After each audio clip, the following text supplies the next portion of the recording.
자, 시장 이야기 조금 더 해보도록 하겠습니다. 오늘 지수가 상승하긴 했지만요. 외국인은 여전히 또 코스피에서 물량을 많이 던졌습니다. 일단 그래도 하락의 브레이크는 조금씩 걸리는 것 같기는 한데 외국인 매도 대체 언제쯤 그칠까요? 그렇죠. 그게 가장 큰 한국 증시에 주목이 되는 부분이 아닌가 싶은데요. 외국인 수급, MSCI 지수 리밸런싱 이런 이슈 이후에 지금은 또 무슨 얘기를 하고 있나요? 또 아람코 상장 이런 얘기가 또 흘러나오고 있죠.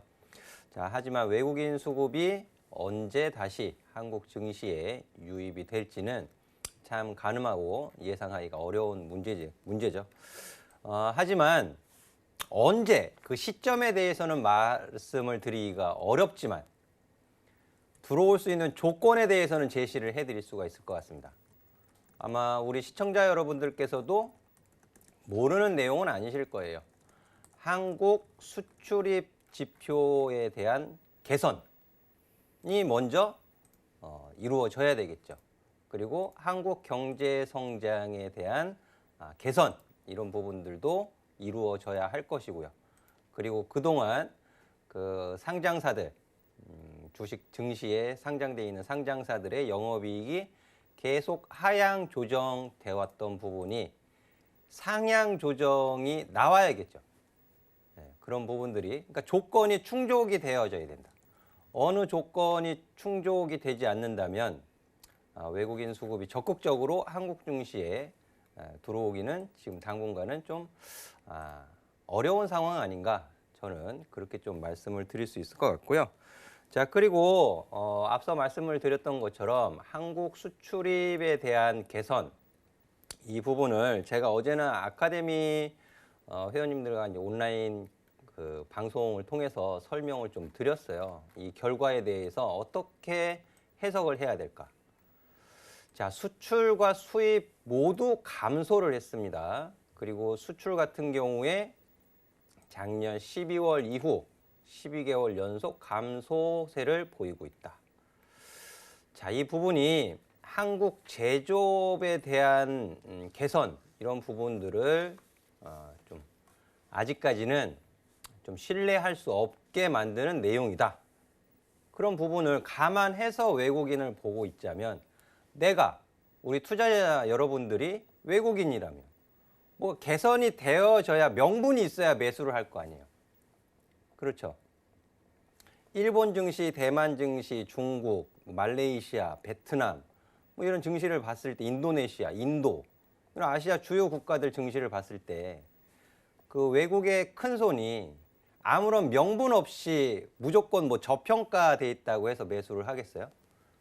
그런 건 아니지 않습니까? 그러니까 그런 것들도 좀 감안하셔서 증시를 보신다면 그렇게 크게 스트레스는 받지 않으시지 않을까 그런 좀 말씀을 해드리고 싶고요.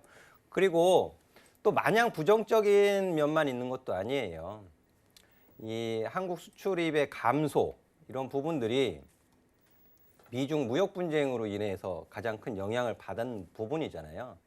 자, 그리고 이제 홍콩 트럼프 대통령의 홍콩 인권 법안 서명이 부정적 영향을 미친다. 그런 우려감이 지금 시장의 하방 압력으로 작용을 하고 있는 것 또한 사실이 되겠고요. 자, 여기서 시장은 또 뭐에 주목을 할 것인가?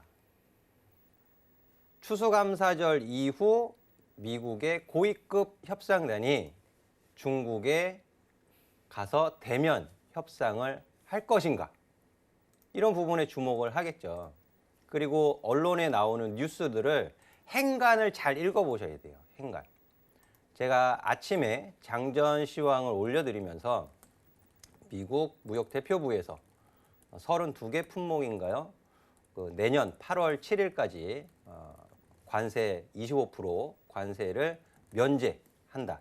그 부분을 전달을 해드렸어요.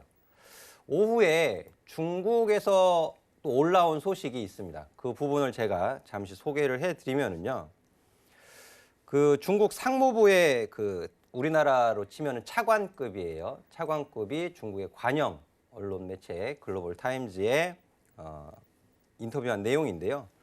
자, 1단계 합의에는 많은 내용이 포함되지 않을 것이다. 이거는 시장에서 어느 정도 다 예상을 하고 있는 부분입니다. 대신에 가장 긴급한 문제를 해결할 것이며 긴급한 문제가 뭘까요? 지적재산권 이런 부분이겠죠. 자, 그리고 더 중요한 것은 무슨 말이 왔냐 하면 관세 철회는 필수이지만 다만 한꺼번에 철회되든지 개별적 단계에 따라 철회되는지는 중요하지 않다. 관세 철회는 필수지만 한꺼번에 철회를 하든지 아니면 부분적으로 철회를 하는지는 중요치 않다. 여기에서 공을 미국으로 어느 정도 그러니까 얘기가 오고 간 거예요. 얘기가 오고 간 거고 앞전에 미국 무역대표부에서 32개의 품목에 대해서 내년 8월 7일까지 관세 면제. 서로 조율이 되고 있는 부분이죠. 조율. 그리고 홍콩 사태 굉장히 좀 심각합니다. 그 일국 양제 이게 쉽게 해결될 수 있는 문제는 아니거든요. 자, 그렇다면 이 문제가 정말로 금융시장, 증시에 부정적인 영향을 미칠 것이라면 공포지수, 빅스지수가 폭등을 했어야 돼요. 하지만 폭등하지 않았습니다. 내부적으로는 뭔가가 물밑에서 오고 가고 있다. 저는 그렇게 판단이 되어지고 있고요. 그리고 중국에 또 뭐라 그랬냐면 15일로 예정된 관세를 폐기할 것이란 약속은 기존 관세를 철회를 대체할 수는 없다. 그 부분을 이제 못을 박았어요. 그러니까 15일 날 12월 15일 예정된 이 관세 부분을 선심 쓰듯이 뭐 안 한다. 그건 소용이 없다라고 못을 박은 거예요. 여기에 대한 미국 반응은 아직 나오지 않았습니다. 자, 물론 인민일보에서 그 홍콩 인권법안 서명에 대해서 아주 강한 맹비난을 하고 있어요. 하지만 그건 그럴 수밖에 없죠. 그럴 수밖에 없어요. 중국 층에서는. 그럼 투자자들 그건 이해를 해야 됩니다. 비난 안 하겠어요? 당연히 비난하겠죠. 하지만 실무진들끼리는 무언가가 오고 가고 있다는 것이 점점 포착이 되고 있거든요. 그래서 시장을 너무 우울하게 보지 않으셨으면 좋을 것 같고요. 자, 그 부분이 이제 환율과도 연결이 좀 될 것 같습니다. 그래서 위안화, 달러당 위안화 환율이라든지 달러 인덱스 이런 부분들도 좀 주목을 해서 보실 필요가 있겠고요. 자, 앞전에 그 우리나라의 제조업 수출입이 좋지 못했기 때문에 제조업 좋지 못하다라는 언급을 해드렸죠. 자, 지난 주말에 중국의 제조업 지표는 양호하게 발표가 됐습니다. 물론 일각에서는 일시적인 것이다라는 평가가 나오고 있지만 12월 3일이에요. 현지 시각으로 미국의 ISM 제조업 지표가 발표되고요. 또 차이신 중국, 차이신 제조업 PMI 지수도 발표가 되고요. 그리고 글로벌 제조업 지표도 발표가 됩니다. 이번 주에. 그러니까 이런 지표들 결과도 주목을 하셔서 보셔야 돼요. 그래서 시장의 조정은 지수 차트를 보면서 마무리 정리를 좀 해드리도록 하겠는데요. 자, 11월 달에 윗꼬리를 길게 달고 마감을 했습니다. 12월 29일에 하락으로 인해서. 하지만 이 음봉의 종가를 아직 훼손시키지는 않았어요. 그리고 11월에 2150 이전에 제가 고점의 영역입니다. 뭔가를 공격적으로 매수할 타이밍은 아닙니다라고 분명히 말씀을 드린 바 있습니다. 상승의 추세가 지금 일단락이 된 상태예요. 제한적인 흐름을 보일 것으로 전망을 해드릴 수 있겠고요. 그리고 조정 시에 어디에서 조정을 마무리할 것인가. 거기에 좀 초집중을 해서 좀 보셔야 되지 않을까, 저는. 그게 이번 주에 될 수도 있고 다음 주에 될 수도 있어요.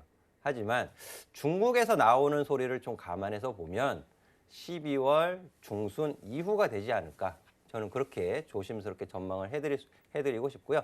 보다 자세한 시장 상황과 또 조정 시 매수할 종목을 알고 싶으시면요, 오픈 채팅방으로 오시면 좋을 것 같습니다. 제가 특정한 날을 지금 말씀을 못 드리는 이유가 있는데 온라인 방송은 제가 오픈 채팅방에서 공지를 통해서 알려드리도록 하겠습니다.